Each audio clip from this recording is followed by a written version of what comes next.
Welcome back, everyone. And for those of you who weren't able to join us for part one, you're absolutely in the right place. Today is designed to stand on its own.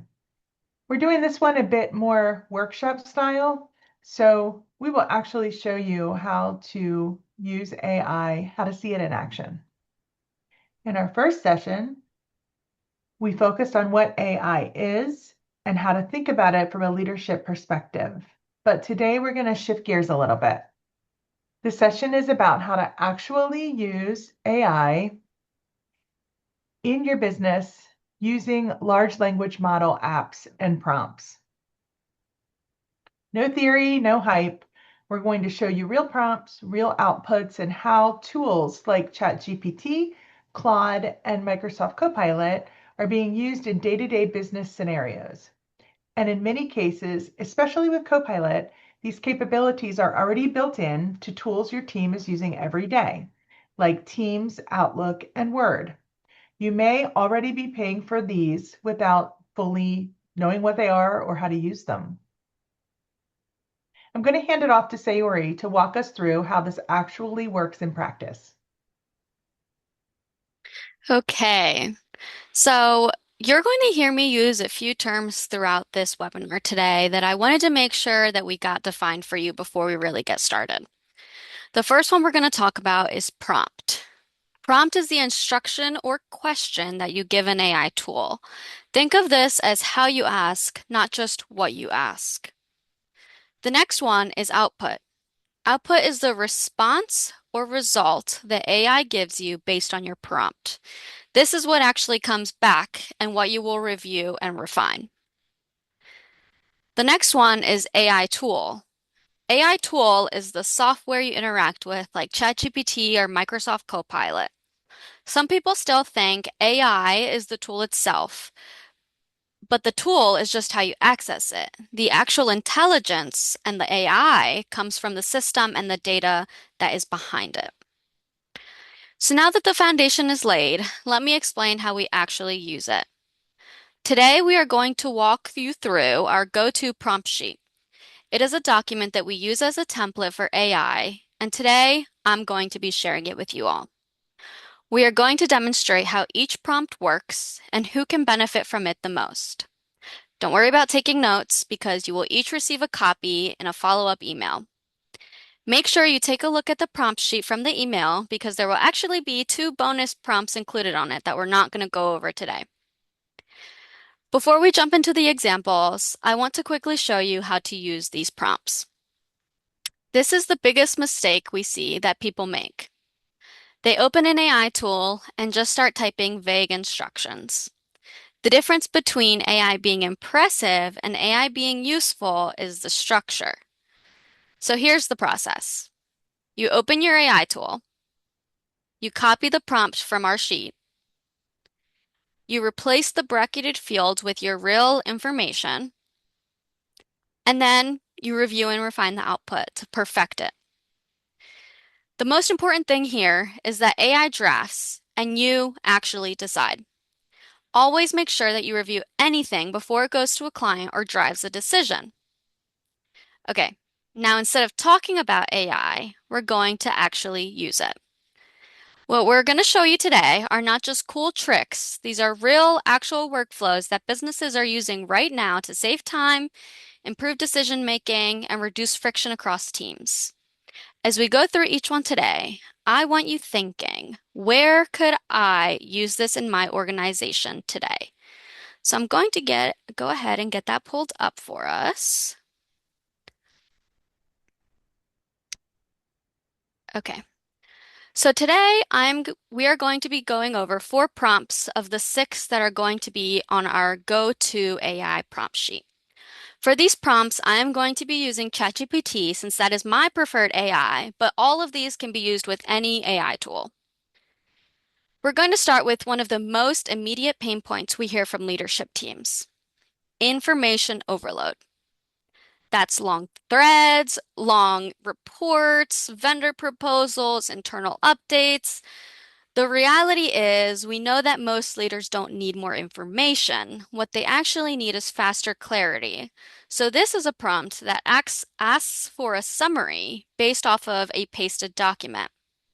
This is a pretty typical example of what leaders deal with, which are multiple perspectives, partial information, and no clear answers in one place. So, let's see how AI handles it. So, I'm going to go ahead and paste in the first prompt here.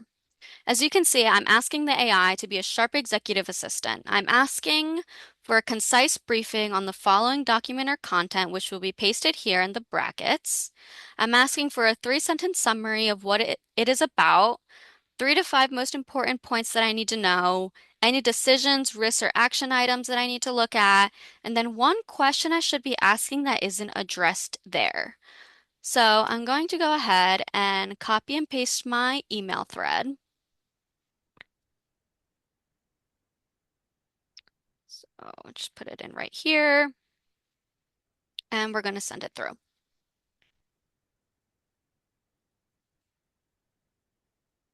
So as you can see here, the AI model is already starting to give us what we asked for. So in just a few seconds, as we're seeing here, it was able to give us a two-sentence summary where it gives us the summary of what we're looking at, the key points of what we need to know, the decisions, risks, action items, and then the critical question that we need to ask. What it does really well is it forces prioritization. It removes any of the noise of things that we don't actually need to know or look at within that email thread, and it brings to the surface what actually matters. So it's looking at the decisions needed. It even gives me a timeline here by Wednesday. It tells me the key risks, which are financial risk, operational risk, sales risk. And then it looks at the action items, which are quantifying loss, defining temporary controls, it of course highlighted the key points of this email thread, which is about CRM migration. And then I really wanted to highlight here is the one question you should be asking. So this is where AI can actually become more than just a summarizer. It starts acting like a second set of eyes for us. This is a great example of where prompting actually gives you control and it's working as a little worker bee for you. And then it's bringing up things that you might not think about. If you're using Copilot and Outlook, you may have seen a lighter version of this happening automatically.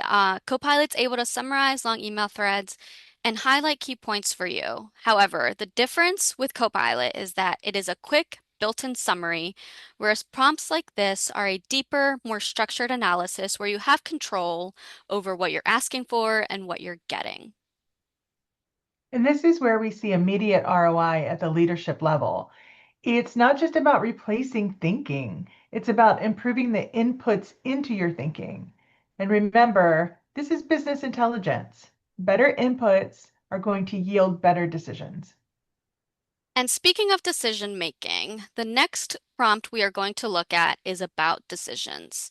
Because most decisions within organizations don't fail because of a lack of effort. They fail because the information is scattered, options aren't clearly structured, or trade-offs aren't visible. For this prompt, we are going to use AI to help us make an actually informed decision. So I'm going to grab our prompt from our prompt sheet and paste it in here. As you can see here, I'm telling AI, this is what I need to make a decision about.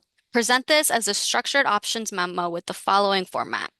A two-sentence summary of what I'm deciding on and why it matters. For each option, I am asking for what the option is, the key benefits of it, the risks, downsides, what it would cost to require, and who this option is best suited for. And then my favorite part of this prompt is close with a recommendation section.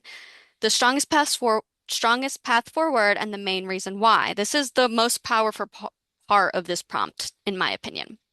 So I'm going to go ahead and paste in our information for the brackets. So the decision that we have to make a decision on is whether or not to implement a comprehensive cybersecurity bundle across our organization now, or do a delayed implementation, or take a phased approach.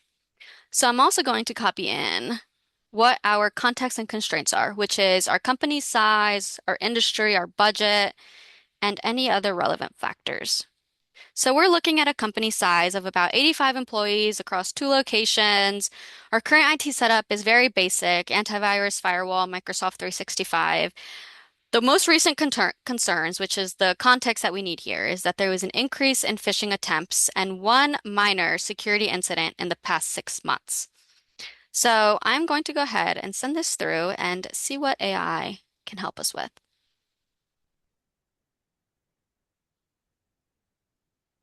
So as you see here, it brings up the situation, which is we need to decide on whether to do a comprehensive cybersecurity bundle. The decision is time sensitive because of the phishing activity and recent security incident. So the first option I asked for was whether to implement fully right now. So it's telling me the key benefits, which are immediate comprehensive protection and it reduces risk of another incident. However, the downsides is that it's a higher upfront cost, upper end of the budget, and this is best suited for organizations with a low tolerance for risk, teams that want to standardize security quickly and just move on. The second option is delayed implementation, and the key benefits here would be that it preserves the budget in the short term. However, there's a higher likelihood of another incident, potentially more severe in the near future. It would cost some additional spend, an internal IT manager, and it tells me who it's best suited for again. The third option is the phased cybersecurity implementation. So it's the rollout of it in a phased approach. The benefits here is that it reduces risk while at the same time having control over our budget. And the risks here are that it requires clear planning and prioritization, and there's partial protection in early phases. It's not all the way comprehensive right away. Then we get to the recommendation section. So this is again, my favorite part. My AI is telling me a non-biased opinion on what it thinks I should do based on my actual company, my actual size, my actual budget. And it's saying, I think you should do the phase cybersecurity implementation. Why is because of these things. Bottom line, this is what I think you should do. Again, we make the decisions at the end of the day, but this is a nice non-biased opinion to have. I like this prompt because it forces structure. Instead of reading paragraphs, you're scanning for the options, the trade-offs, the risks, and the recommendation. It gives a nice structure to each of those three options, and I'm able to see it when I'm making that decision. And I think this is incredibly useful for leadership teams. It removes all the emotion and it just replaces it with clarity. It creates a shared framework so everyone is evaluating decisions the same way. And this is something that we don't see automated yet in tools like Copilot. This is where prompting really shines. You're taking something that normally lives in someone's head or across multiple emails and forcing it into a structured decision format. Now, for our third prompt, we are going to look at my personal favorite, and honestly, I think a marketing lifesaver. So, a big part of marketing isn't just creating content, it's actually getting the most value out of the content that you have already created. So, you spend a lot of time building something in your brand's voice, whether that be a blog, a presentation, or a campaign. And the real opportunity is in how many ways can you use that one perfect piece? So, we always say, don't reinvent the wheel. And now AI is able to help us make that so much easier. Instead of having to start from scratch every time, you can actually take that one strong asset and turn it into multiple pieces of content tailored for different audiences, formats, and channels. So let's see what that looks like. So our prompt here is take the following piece of content and repurpose it into 5 different formats. Keep the core message consistent, but adjust the tone and length for each format's audience. So here I'm asking for a LinkedIn post, a 3 bullet executive summary, a short email, 3 social media one-liners, and 3 questions that are frequently asked questions that a skeptic would be able to ask, and some short answers.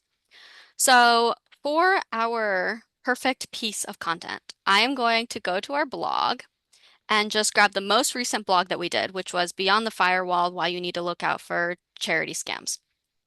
So I am going to grab all of this content, copy, and paste it into the brackets here. And then The key here is I also want to describe who my audience is because that really allows us to tailor what the voice is going to be. So, our audience is going to be business leaders and decision makers at small to medium-sized businesses. We're going to go ahead and send this through.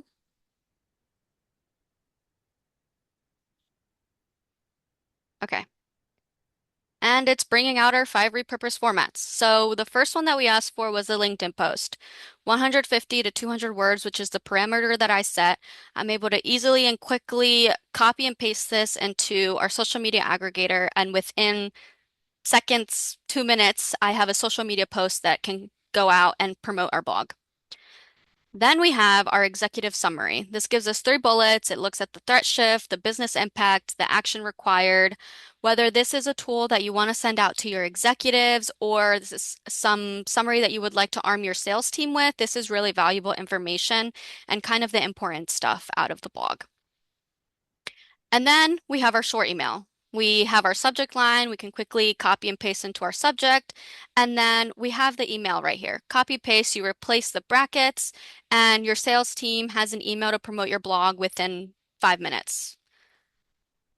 And then our social media one-liners. So again, you can put these into your aggregator tool or have arm your sales team with this. They can use it in their conversations or whatever it may be. Then we have our frequently asked questions. Again, something that you can send forward to your sales and marketing team so that they know what kind of questions they could get out of that blog, out of that email, and then they know how to answer it. Or you can put it in your frequently asked questions on a website. What I really want to highlight here is how much of a time saver this is. So you were able to create one strong asset, which is our blog in this case, and AI was able to multiply it. This is an asset that our team spent quite a bit of time on, and we produce all of this content from it. Easily, this content could have taken 2 hours or more to have to create manually. We're with writing a LinkedIn post, drafting an email, pulling together summaries, but AI was able to make us do this in just 2 minutes. And that's just assuming that you're not starting from scratch. The real value isn't just that it creates more content, it's that it actually adapts the content. Notice how each version adjusts the tone, adjusts the length, and it fits the context of where the actual content is going to go. That's what's critical in marketing because the way that you communicate on LinkedIn is going to be different than what you communicate to your executives. When you give AI a strong source, something that's already in your voice, it doesn't just have to create something new, it actually recreates it in your tone, your messaging, and your perspective. So instead of losing your brand voice because you used AI, you're actually reinforcing it across multiple channels. For us, this allows us to do faster campaign execution, there's more consistent messaging, and there's a lot less time spent staring at a blank page. It's not about replacing the creativity, it just removes the friction around it a little bit. So we're going to look at the last prompt, and I will hand it over to Kimberly for this last one. Yeah, let's end on one that's a little different and honestly could be one of the most valuable because this is where AI shifts from being a productivity tool to being a leadership tool.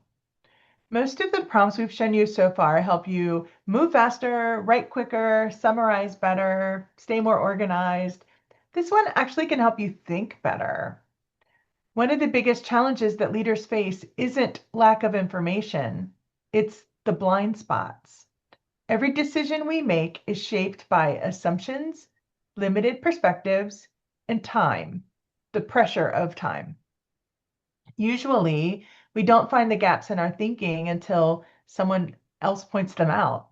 Sometimes that could be in the boardroom, sometimes that could be from a customer, sometimes it's after we've already committed to a decision. So this prompt is designed to surface those risks early. We call this one the devil's advocate prompt. So let's make this real. Let's say your HR lead has recently left the company unannounced, and you're at a decision point. Do we outsource HR or do we hire someone new internally? Both are valid paths, but both come with trade-offs. So instead of debating it in your head and across a few emails or figuring out what everybody's opinion is, you can use AI to pressure test your thinking. So let's go ahead and put the prompt in, which I see here. So because this decision will impact cost, employee experience, and how we manage compliance and growth moving forward, we really do need to find those blind spots. So we paste in the decision needed with some parameters. We're going to ask AI to help find the problems that could arise before they present themselves. What could I be overlooking or underestimating? Which role in my organization may have an objection or pushback? So let's see what it says. Remember, this is, do I outsource HR or do I hire somebody? So this thing tells me the 3 biggest risks or ways that this could go wrong. Assumptions you might be making that could be incorrect. So these are all things that I'm not certain that I would have thought of, but they are kind of playing devil's advocate to what I have already input into the prompt. And it even tells me who is likely to push back on this and what their objection may be. So it doesn't, remember, AI doesn't know you and it doesn't know people, but it does know the roles within a regular company that is structured the way that our company is structured. And what may I be overlooking or underestimating? So this just kind of gives you like a something to bounce your idea off of and someone to play devil's advocate with you. One question you should be able to answer confidently before moving forward and whether your current plan answers it. I think this last section is the last section of all of these is usually the like the punch at the end, right? With like the information in it. This prompt I personally love. This really does challenge your thinking. It's going to surface all of those risks, all of those assumptions, and all of that pushback. And before you hear it in a boardroom or from a client or from your staff. But what I want you to notice is this prompt, the output here did not give us the answer.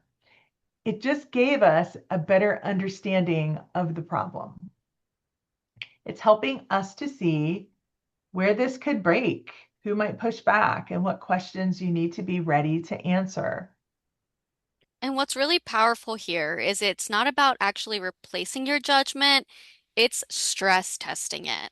This is like having a second perspective in the room, one that's actually not influenced by the internal bias or the group think. It helps you walk into conversations more prepared, more confident, and with fewer surprises.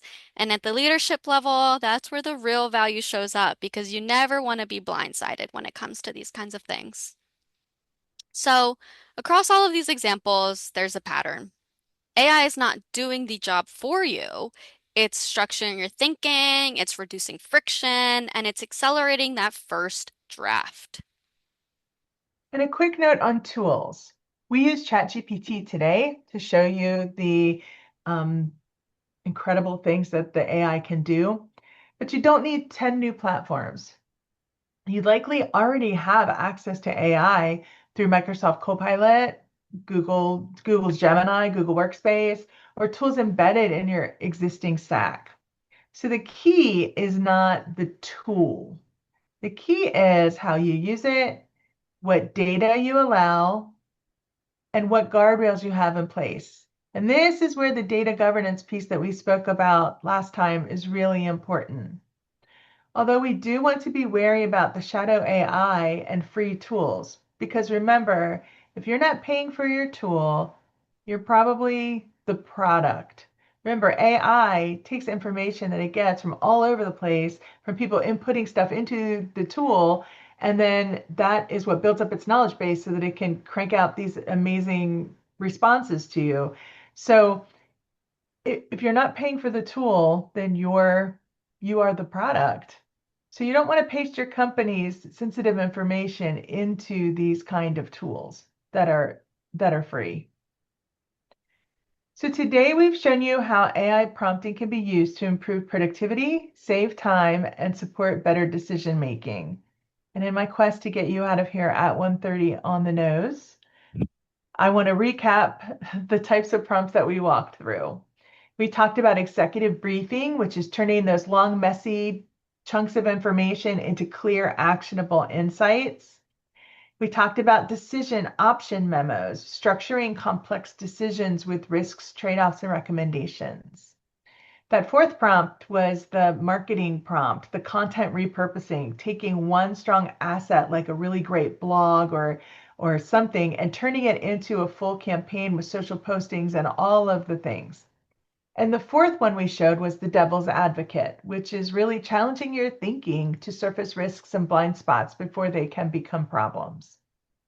These prompts can assist not just your own decision making in your organization, but also it can assist your marketing team and help leaders of any team within your business make better decisions. And there is where we'll leave you.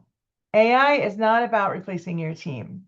It's about making them faster, more informed, and more effective. And the organizations seeing the most success are not experimenting randomly. They are implementing intentionally. And for that implementation, intentional implementation, you need some strategy. And that's why we're here. If this was helpful, we would love to continue the conversation. And because you attended today's webinar, we are offering today for a limited time a complimentary 30-minute AI readiness conversation where we can help you identify where AI fits in your organization, what the quick wins are, where the risks are, and what a realistic starting point looks like for your business. You can email us at sales@summitbiztech.com, call us at the number on the screen, or you can book through our link in the chat. But if you miss it, that will be in your follow-up email as well. Remember, no pressure, no commitment, just some more clarity. But thank you for your time. We appreciate you being here. Look out for the follow-up email where you will receive our go-to prompts with 2 special bonus prompts so that you can start implementing these time-saving tips. Thank you.